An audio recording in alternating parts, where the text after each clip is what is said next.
today we're very happy to have Tom Mulinazzi with us. Tom Mulinazzi served as a practicing engineer in public and private positions prior to becoming an assistant professor at the University of Maryland in 1973, when I was 5 years old. Actually, when I was 4, because I didn't have my birthday yet. He came to the University of Kansas in 1979, where he's been ever since, and is now Professor Emeritus. Dr. Mulinazzi has an exceptional record of service both within and outside of the university. In addition to teaching and conducting research, he served as Associate Dean for 16 years and as chair of the CEAE department for 6 years. Outside of the university, he's been very active, holding prominent roles in many organizations, including president of the Kansas Society of Professional Engineers. That's the organization that manages the, the next one. Chair of the Kansas State Board of Technical Professions. That's the one that runs the PE exam. Chairperson of the American Society for Engineering Education and president of the Kansas section of ASCE. He served on dozens of committees and is an advisor to many student organizations. Still works with Toastmasters. He has a bachelor's degree from the University of Notre Dame and master's and PhD degrees from Purdue University. He's here to speak on, and he and his wife Kathy continue to make their home in Lawrence. He's here to speak on professional registration. Many of you that are in civil and architectural engineering have heard about professional registration a lot. Some of the rest of you may be mixed, very messages on professional engineering. He's here to talk to all of us about how professional engineering registration can help you and service to the profession. So, Tom? Oh, as Tom's coming up, I'll say Tom's going to speak at the end. We want you to ask questions. Running around. We want you to ask questions. Have a nice time. There's a bunch of people in this world that don't think engineering is a profession. Why would they think that? Well,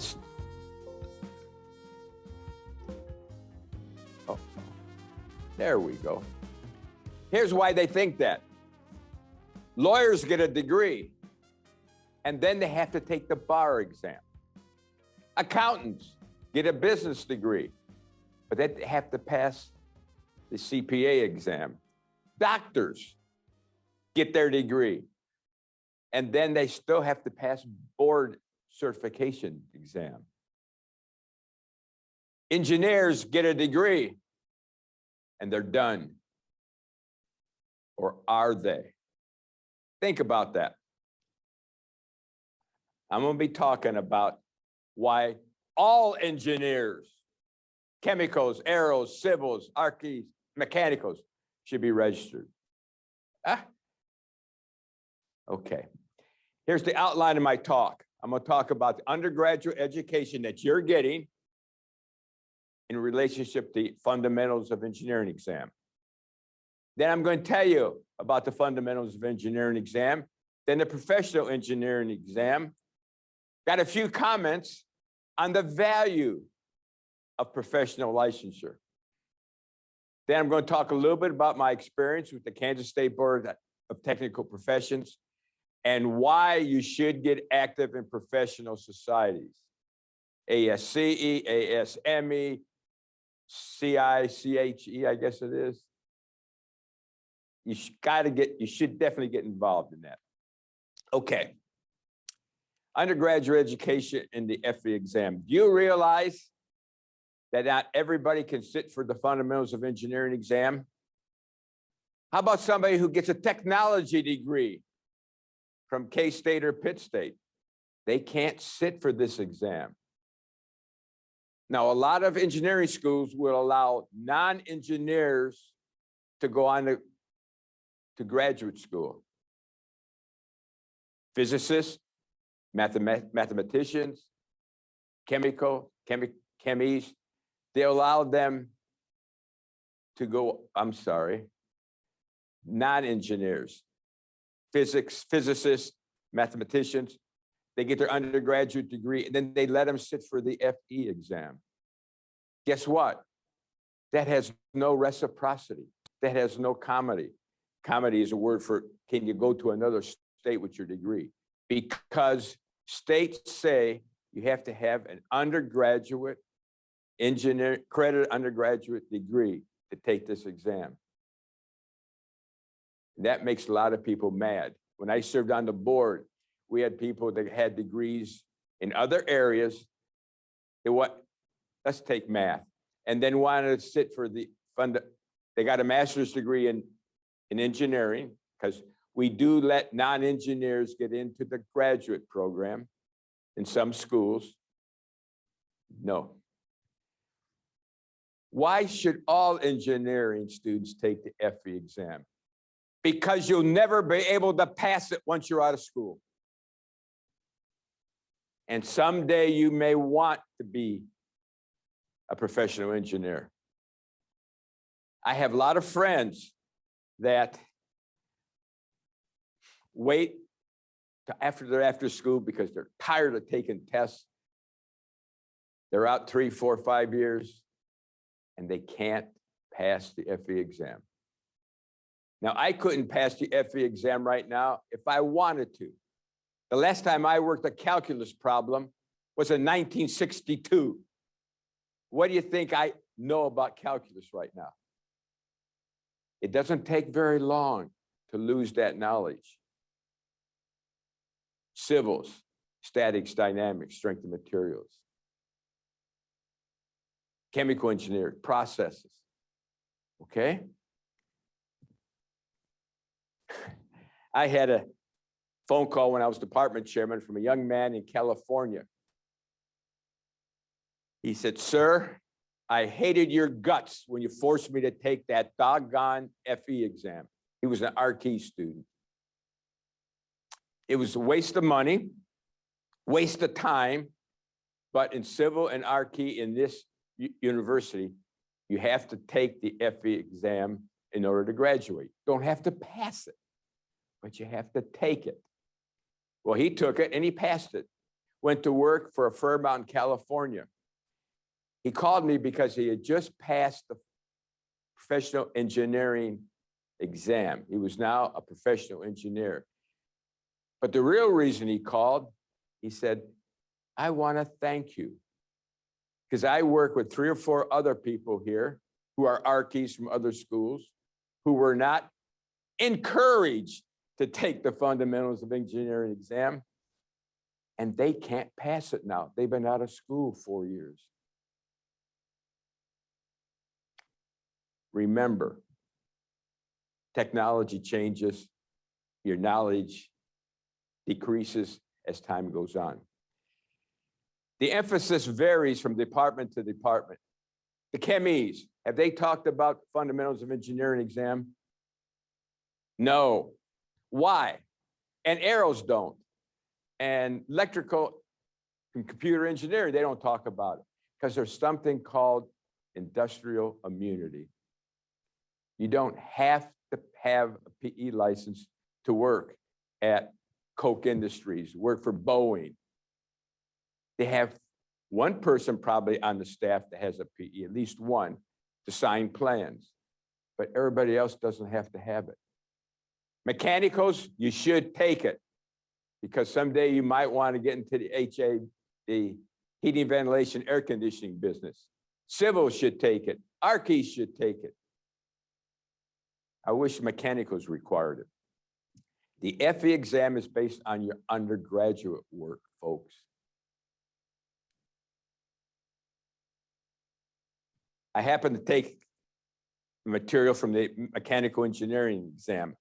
The first 3 topics, math and statistics, economics, ethics, and professional practice, are on every FE exam.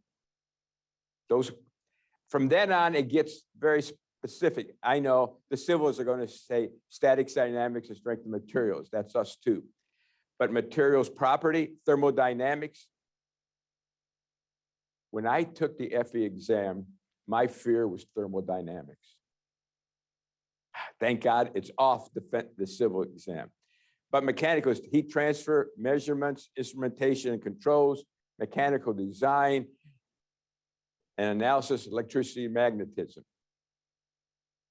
The civils take the first 3, and then your specific areas. Chemicals, take the first three and then specific for your areas, okay?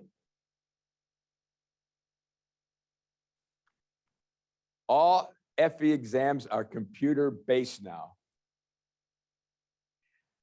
When I took it, it wasn't. But that's back in the dark ages. Registration. You got to register through, see that NCEES, National Council for the Examiners of Engineers and Surveyors. They make up the test. You're going to hear me talk later about security of the exams. If there's a breach, if somebody is caught cheating, there's a breach in the exam, it costs about $400,000 to make up one of these tests. They are very, very protective of their exams. The cost is $175. You have to go to a person view test center. And there isn't one in Lawrence, Kansas.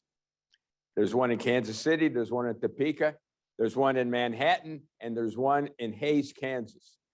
The reason there's not one in Lawrence, we're too close to Kansas City. But you have to go through NCEES, make reservations, then take the exam. It used to be you had to take the exam in October or April, two choices. Now, go through the NCEES, sign up. You can take the exam almost any time, as long as you make an appointment. You can't just show up. The test is 110 questions over 6 hours. When I took it, it took us 8 hours. See that non-disclosure agreement? I can't stress that enough. They'll take your exams and they have computer programs that compare your test to your neighbor's test.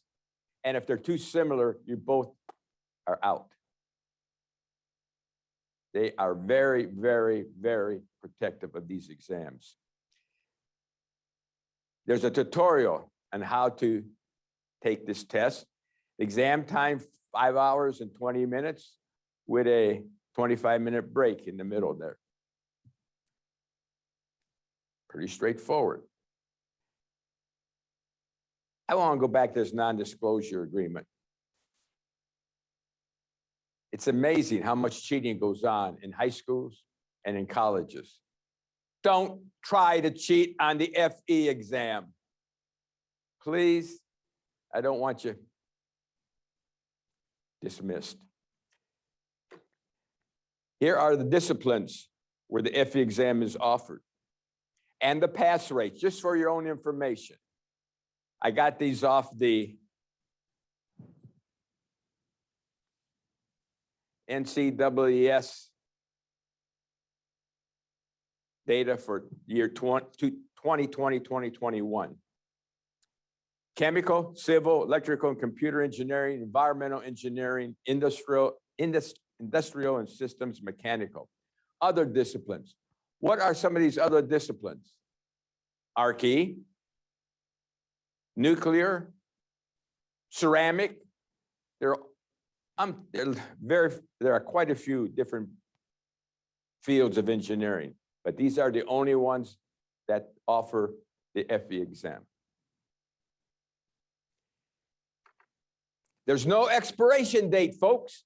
If you take it, you should take it as a senior, by the way.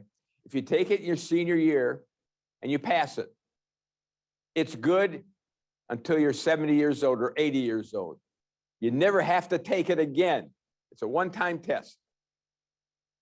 Isn't that nice? Reciprocity, comedy. It's the same exam, whether you're in Kansas or New York or California or Louisiana, same exam. So you have automatic reciprocity. If you take it here in Kansas and you get a job in any other state, the FE exam follows you. That's nice. but you must specify which exam you're taking. When you sign up with NCEES, I want to take the chemical engineering exam. You show up, they'll have that exam. You cannot change your mind because they won't have that exam, your new exam there. You got to tell them which exam you're taking.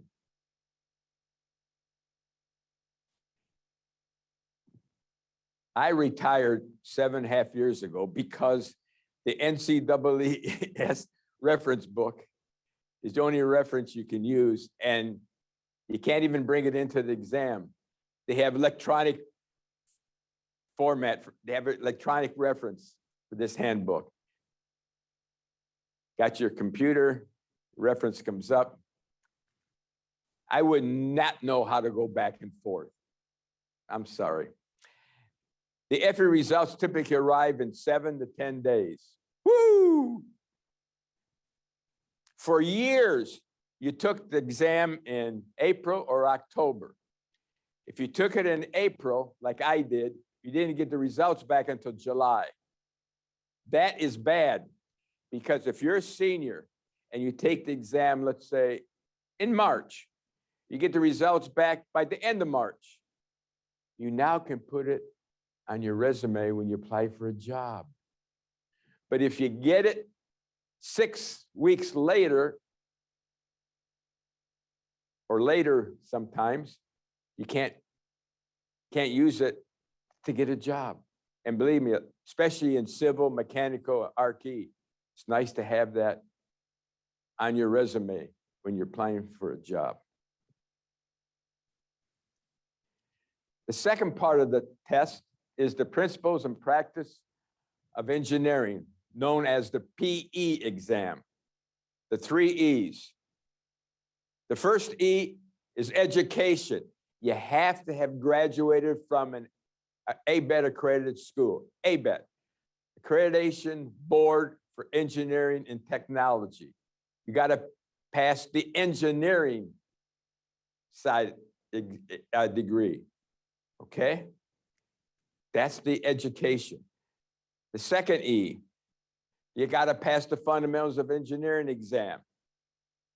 That's the first half of the professional engineering license. So you got education, exam. The third one is experience. You got to work 4 years before your license can be issued to you. The reason I state it that way, in the state of Kansas, you got to have 4 years of experience. In some states, you can take the FE exam right away. And some of our people in Kansas have gone to other states and taken the principles and practice exam a year or 2 after they graduate. But they don't get their license until they have 4 years of experience. So, education, exam, and experience. There's a wide variety of requirements.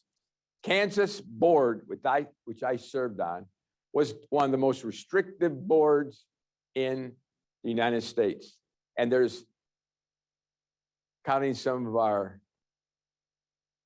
international boards, there are 62 boards that control licensure.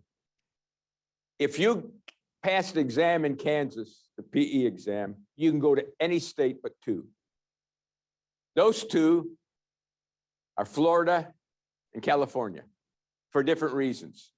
They don't want me to retire as a professor from the University of Kansas, move to Florida and set up my engineering business, because that would take work away from Florida engineers. Now, I can go down there and work for a Florida engineer, but I can't be the principal. California, completely different reason. Civils, what's the reason? Do you know? Earthquakes.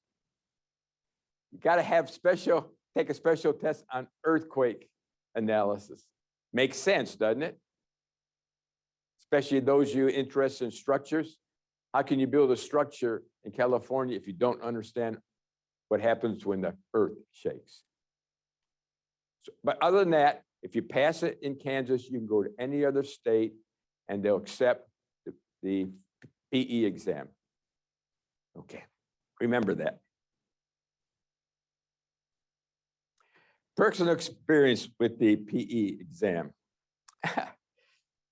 I was working for the Kentucky Highway Department. So I decided I wanted to become a professional engineer. The state of Indiana was going to offer the exam in October.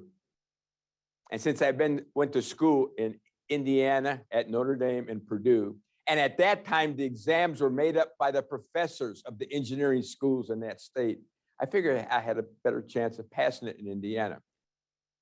But I could apply to take an oral exam to pass it in Kentucky.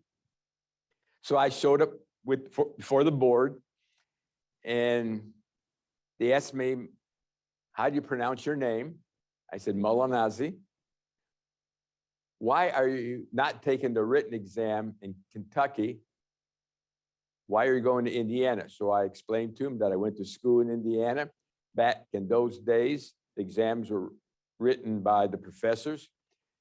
I said, for example, I know in Kentucky, you always have questions on timber design. I know nothing about timber, but I know probably who's going to make up the exams in the state of Indiana. They thought for a minute, boom, I got licensed in Kentucky. That was my exam. Had no reciprocity. I couldn't take it any place else in the United States. But you know what? When I took my Indiana exam, I was relaxed. I was already a PE. I could work in the state of Kentucky for the rest of my life and be a registered professional engineer. Thank God I passed the exam. Now, just so happens back then, it was written, it wasn't on the computer. I worked problems in the morning. In the afternoon, they gave you an option. You could write an essay or an essay on a topic. Well, just so happens, the topic I got had to do with transportation planning. And I knew who was going to be grading that, my major professor from Purdue University. So I regurgitated his information back at him. I passed the exam. Okay. I said before, you still have to have the 4 years of experience before you're licensed. If you get, there's a graduate student here too, right? Any graduate students? No? 1 year of if you get your MS degree, it counts as 1 year of experience. I don't think the PhD counts as anything else, but master's degree counts as 1 year. Let me tell you, I gave up tenure at the University of Maryland to come to KU. I couldn't live in DC anymore. It went from hell to heaven. When I went up for tenure here, there was an older professor who demanded I give him 15 references, names of 15 people for references. I was just going up for tenure. And I said, sir, I want to keep my references when I go for full professor. I don't want to use them now. You know. And then I said something I probably shouldn't have, because he got extremely mad. I said, I value my PE license more than my PhD. My PhD is my union card that allows me to teach at the university. My PE gives me job mobility. I can go other places. I gave him 15 names. He made sure I did, believe me. Reciprocity, again, the PE exam. Some states might give you a rough time, but Kansas, make sure you take in a state that has rules. Okay, I'll just leave it like that. Well, I've been using the NCAAS, National Council of Examiners for Engineers and Surveyors. The license is the minimum level of competency in a particular engineering field. Why did they put that in there? I'm a registered professional engineer. I should be able to work in chemical engineering. I should be able to do some work in architectural engineering, in mechanical engineering. Why not? I'm a registered professional engineer. You're only a registered professional engineer in your area of expertise. We've had people that have, wait a minute. There are chemical engineers working as civils. There are civils working as aeros. There are mechanicals working as architectural engineers.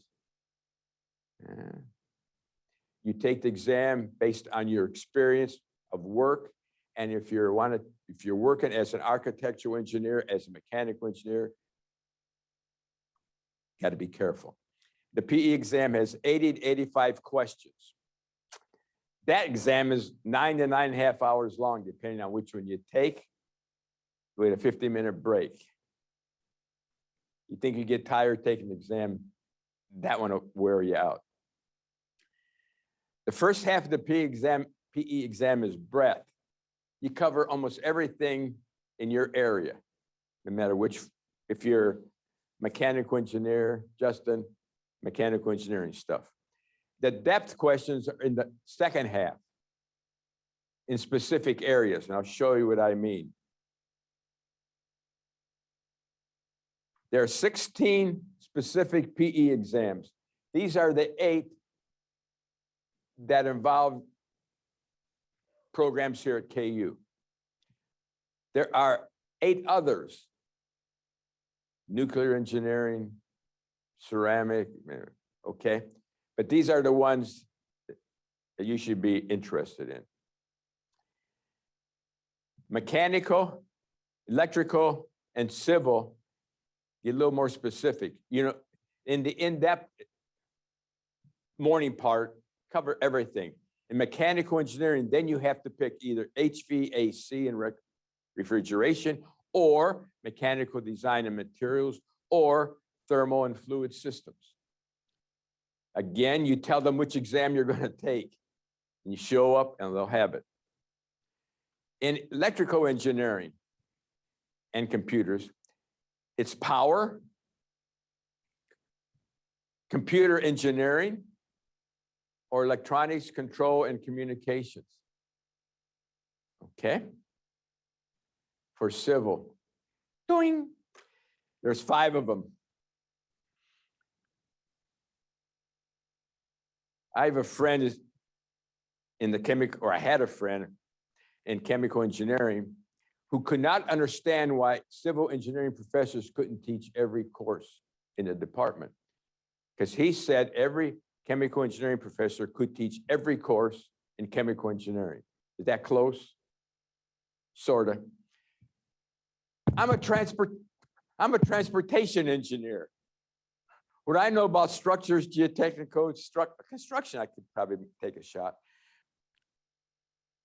But if you sign up for the transportation afternoon in depth, that's all you get. Questions in transportation. Okay. Value of the PE license. I've already told you about the tenure part of it. Some job descriptions.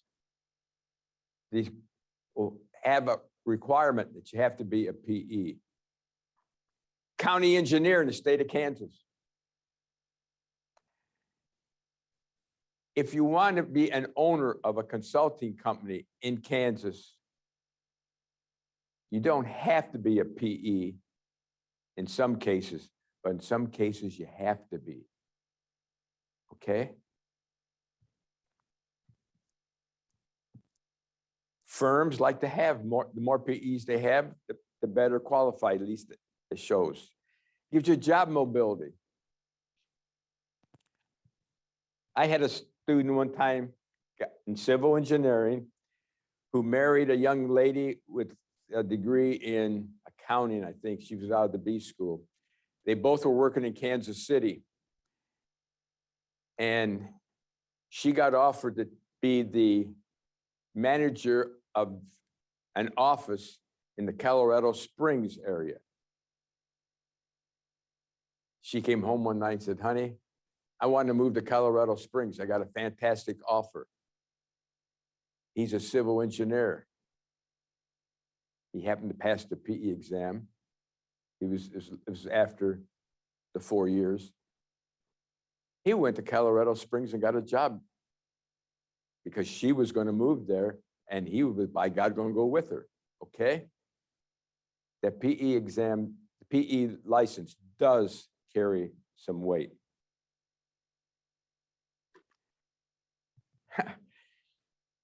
Kansas State Board of Technical Professions provide the maximum protection of the health, safety, and welfare of Kansas, people of Kansas.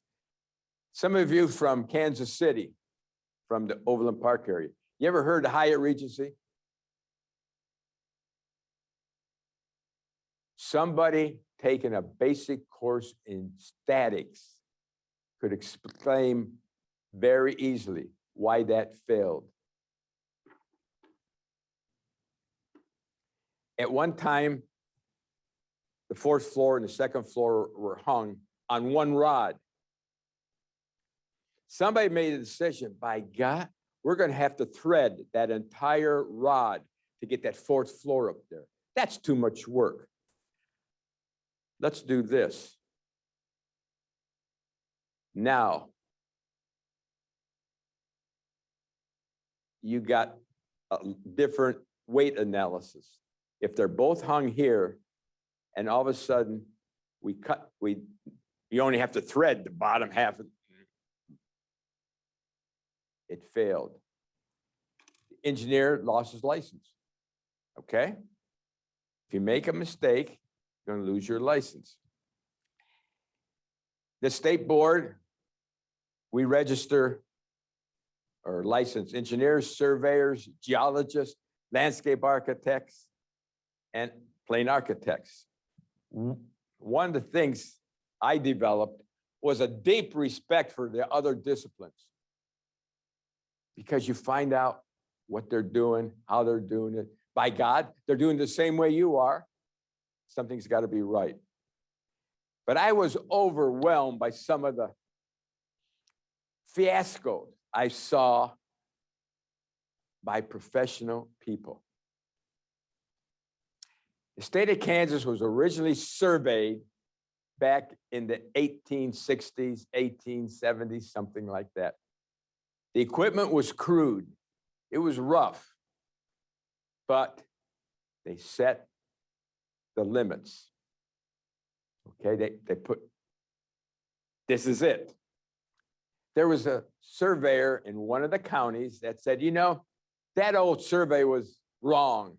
They made a lot of mistakes. I'm going to develop a new survey format for our county. Can anybody tell me what that would do to the property lines? All the property lines would be no good anymore. They were all based on that 1860 survey, which was very crude, probably had mistakes, but between 1860 and the year 2005, a lot of things were built based on that system. He took us to court. He lost the court case and lost his license. Another man, an elderly gentleman, got a contract to design a fast food restaurant somewhere here in Kansas. You notice I'm not mentioning cities or names.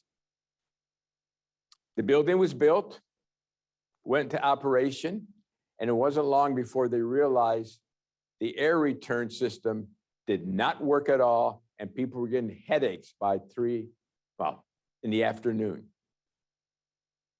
The old man was an architect. He hired his son to do the design, who had failed out of an engineering school somewhere in the state of Kansas, probably in Lawrence, because I had him as a student. And the gentleman lost his license. We took it away from him. That's very embarrassing. And I can go on and on and on and on. Some of the stuff that people do. Anybody from Marietta or know where Marietta is? there was a church built up there, and no engineer or no architect was used. It was an elderly gentleman who had years of common sense built in. But state law says any public building, and a church is a public building, has to be designed by an engineer or an architect. We put a $5,000 fine on him, on the old man for doing it. Well, he got on the TV station in Topeka and said that we were taking his livelihood away from him, blah, blah, blah, and it was a big uproar. Well, we solved the problem by sending an architect and an engineer up there. They looked at the building, they evaluated it, said it's a good design, took care of the problem. If possible, you should serve on the Kansas State Board of Technical Professions. It's appointed by the governor. It's a 4-year appointment, but you can serve on it for 12 years max. Just to see what's going on out there, folks. It's amazing. Some of you are going to graduate. Anybody going to graduate in May? A couple in the back. Okay. Please join your society. What field of engineering? Civil? Okay. Join ASCE. Oh, but it costs money. Yeah, it's going to cost you some money. But here's why you should join. You may be one of 3 or 4 young people at the meeting, but you can sit down and discuss your education from Mizzou, K-State, Oklahoma State, wherever you're located. You're starting to network, folks. You're never too young. You're networking right now in school. You're making friends. In your society, you start networking so that, especially civils, 20, 30 years down the road, you may be the owner of a consulting firm. And that contact you made 20 years before is now the director of public works for Kansas City, Missouri. Kansas City, Missouri is going to set up a contract, send out a contract. You call your acquaintance, your friend, say, hey, Joe, I hear you're going to send out a request for proposals. I'd like to submit. Fantastic, we'll send it to you. Okay, you got a contact. Make those contacts early. If you wait until you're 50 years old, it's too late. Got to make those contacts early. Same area, find a mentor. When you get your first job, find somebody who will take you under his or her wing and kind of show you where the bathroom is, show you where the duplicator is, or just talk to you about how to get things done. If you can't find one on the job, find one through a society. That may even be better because they won't know where the bathroom is, but they can tell you some of the do's and don'ts in your profession. Very, very important, even for professors to have a mentor.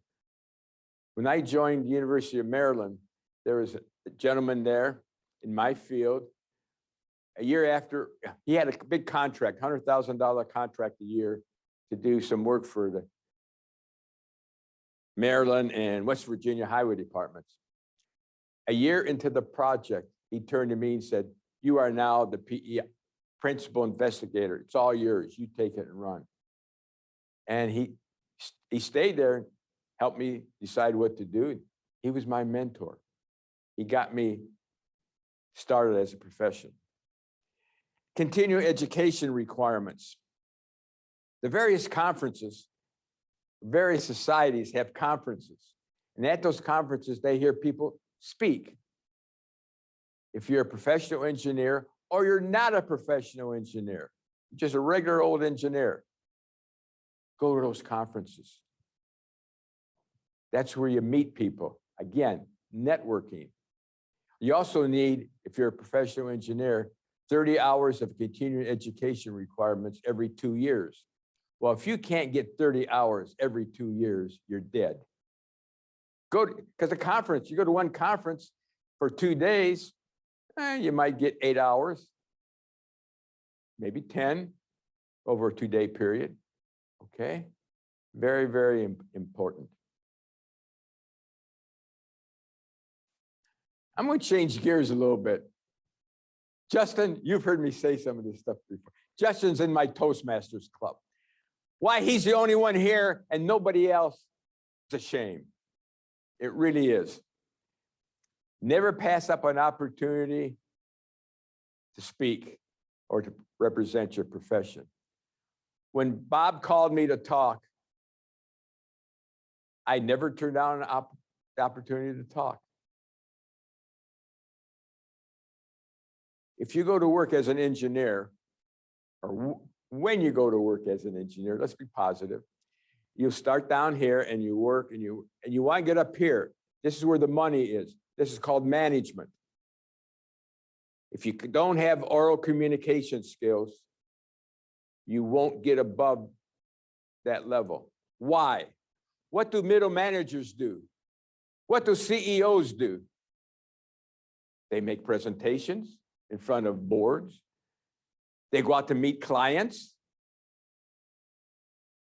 If you can't, let's be honest, most of us are engineers because we're introverted. Okay? But you have to be able to communicate. Please. Written and oral communications are important to your career. They will control if you can break that barrier and get up into middle management or higher. But it's not, we all know how to add 2 plus 2, don't we? But we have to explain how to add 2 plus 2 to the public. Let's face it, a lot of people are scared of math, deathly afraid of math. You know, you probably talk to some of your friends, but you got to be able to explain it in their terms that they'll understand, not in technical jargon. I'm a transportation engineer. I start talking about, well, the capacity analysis for that at that intersection runs in level of service E, which is bad. That doesn't mean anything. But if you say that intersection is operating at the fact that if you come up on a red light, not a traffic signal, come up with a red light, you don't make it through during the first cycle. You got to wait until the second green comes up. Oh, I understand that. Okay.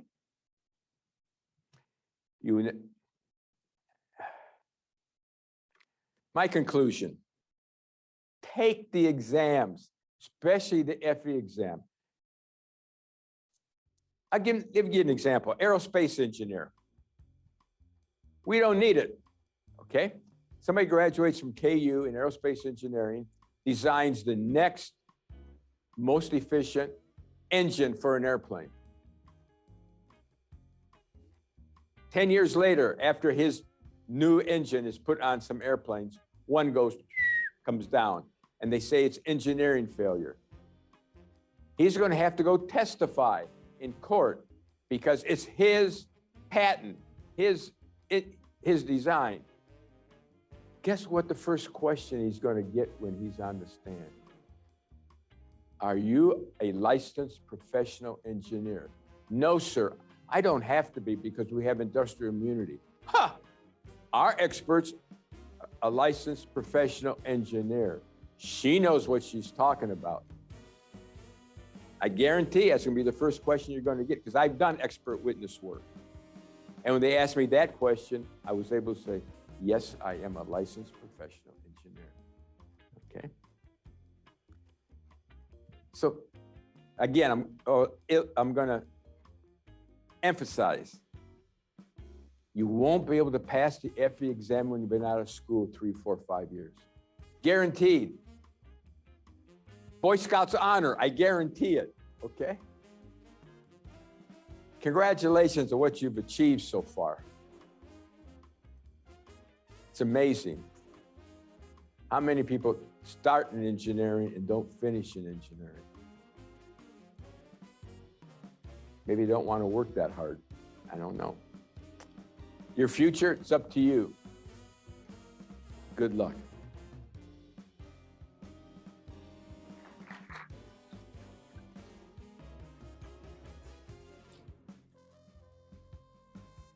Thank you, Tom. That was great. Questions? Question time, and spring break coming up. We're going to have a little bit of fun. So whoever asks a question gets a prize. At least the first prize. I don't have that many prizes. All right. Question. Hang on.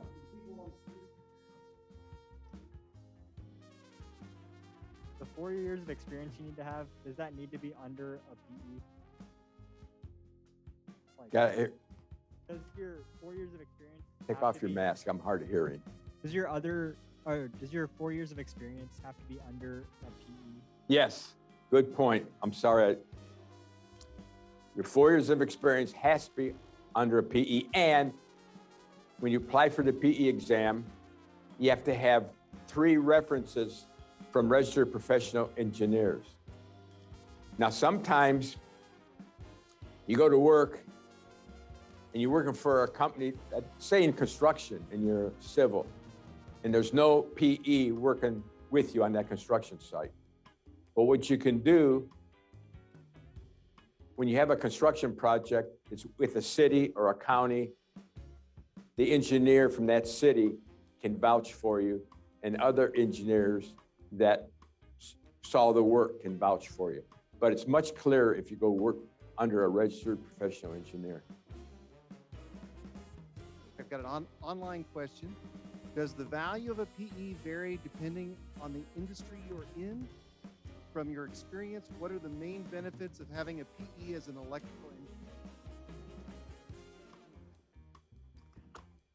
Good question.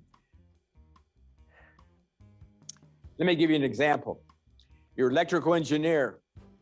Do I have to stand here? Can I? You're an electrical engineer, and you've been out working 20 years, and your friends come to you, a mechanical, a civil, a chemical, and they want to start a company. And they know that you are very good in managing people. You're going to be the managing partner of our consulting company. But you work in a state where all the partners have to be PEs. Sorry, Double E, you cannot be a PE. Well, it's not PE work. Yeah, but you want to be you're a manager. You can handle people. Now, some states you can be a partner without being a PE. But in some states, Kansas is one of them where in most cases you have to have a PE.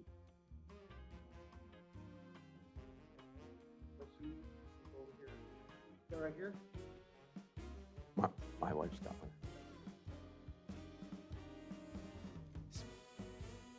Earlier you said that there are some states where you can take the PE. You got to help me, Bob. Sorry? Okay, I was saying that earlier you said that there are in some states where you can take the exam 1 to 2 years after. Yes. Is there an advantage taking it that earlier versus after 4 years? The question is, in some states, you don't have to wait the 4 years to take the exam. Is there an advantage?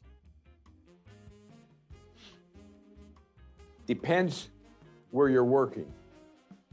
If you're working for a big company and all you're doing is one thing, you're special. What field of engineering? Architectural. Let's say you're just working in the structures area. It'd be better if you got a little bit more experience in the structures area before you took the exam, okay? If you get enough in 2 years, then take it. I'm trying to, if you go work for a smaller firm, you're more likely to be ready earlier. For instance, when I went to work with a consulting company in Louisville,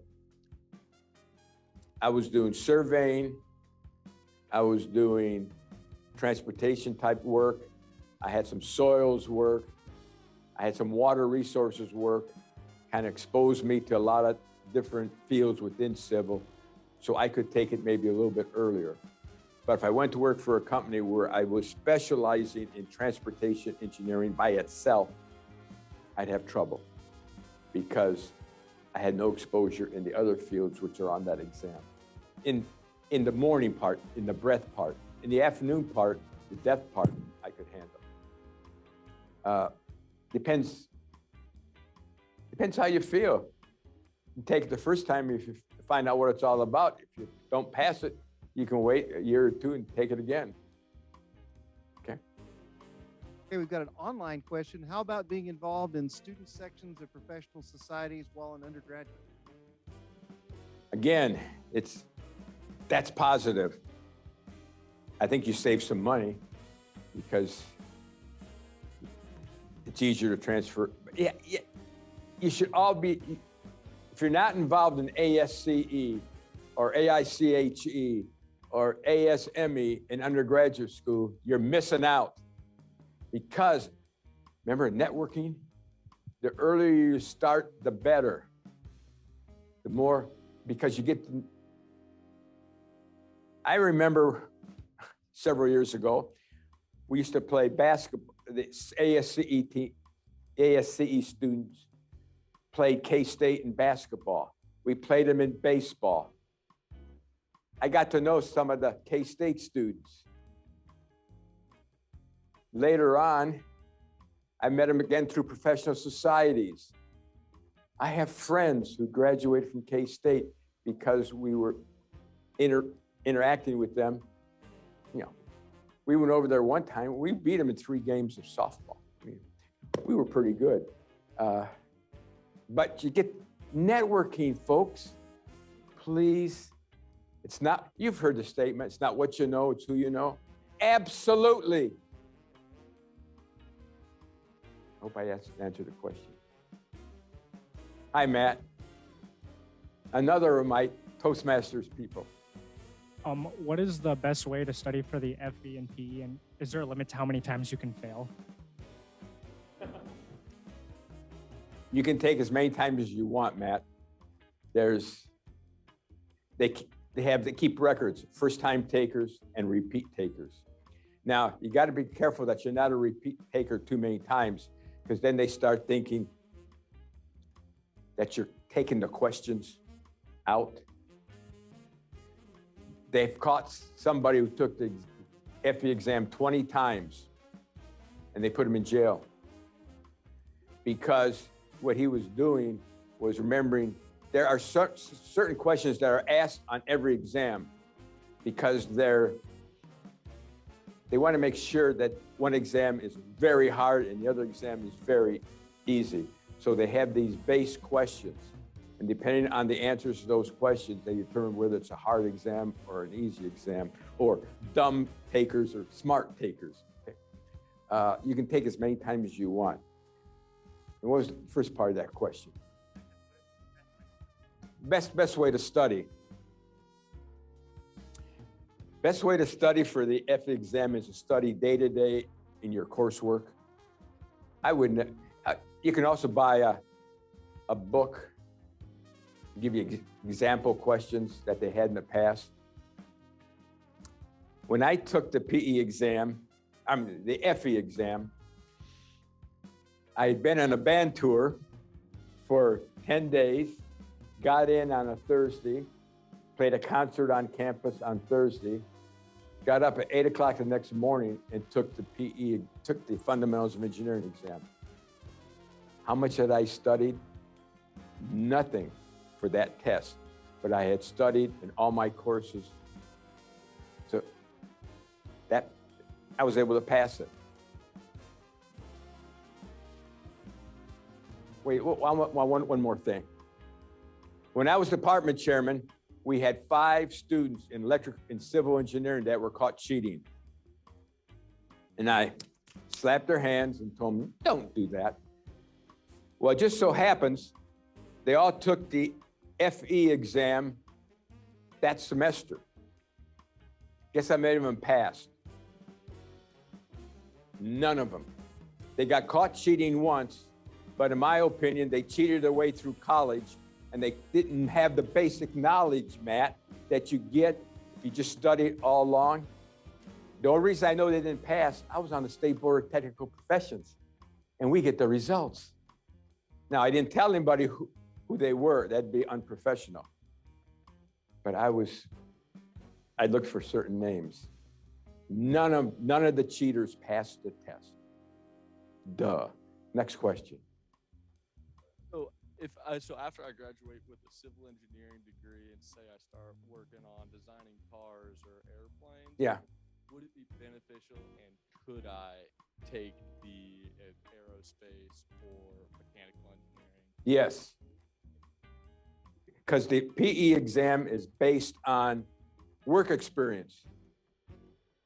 Okay? Now,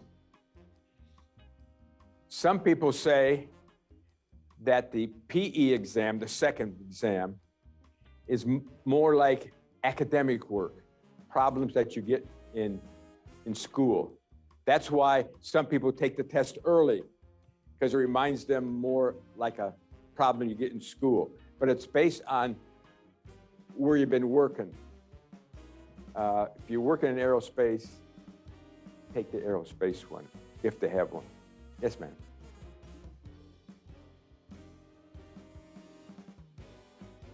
Question, could you take multiple PE exams? And yes, I can't see why not. Because, and I'll give you another, the RT students. Some RT students take the PE in engineering, and they get registered as a professional architect, okay? In architecture, it's the Master of Architecture is their first degree. In engineering, the bachelor's degree is the first degree. You have to have the master's in architecture and the bachelor's in engineering. But that's strong. If you can get both, if that's what you're talking about, yes, do it. That's positive because I'll just leave it at that. It's positive. Another question. Got an online question. How about going for the structural engineering license after the PE? Does it give any benefit? Yes. You're talking about the other exam, the F structural exam. Yeah. Believe me, if you go to work in the structures area, carries more weight that you have the professional engineering license in structures than in general civil. Yes. If you're a structural engineer, go for that degree. Now, that's very specific now. It's structures. You don't have to worry about transportation or water resources or geotechnical. Another question. Last question. Yes, sir.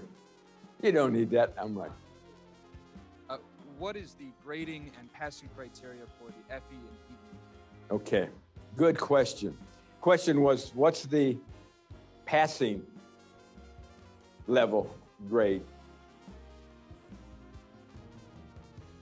For years, I haven't looked at it for about 7 years now. But before that, it was like 60% of the questions right, 58, 60, 62. It varied. Again, that they have their base questions, so they judge whether it's an easy test or a hard test based on the results there. But let's say around 60%, because they don't expect you to know everything on everything, but they want you to know at least basis. As I recall, was 60%. All right, we'd better wrap it up there, but I'm sure that Tom may hang around a bit and answer some questions in the room. But Sure. Thanks everybody online. Thanks everybody for coming. And let's give Tom a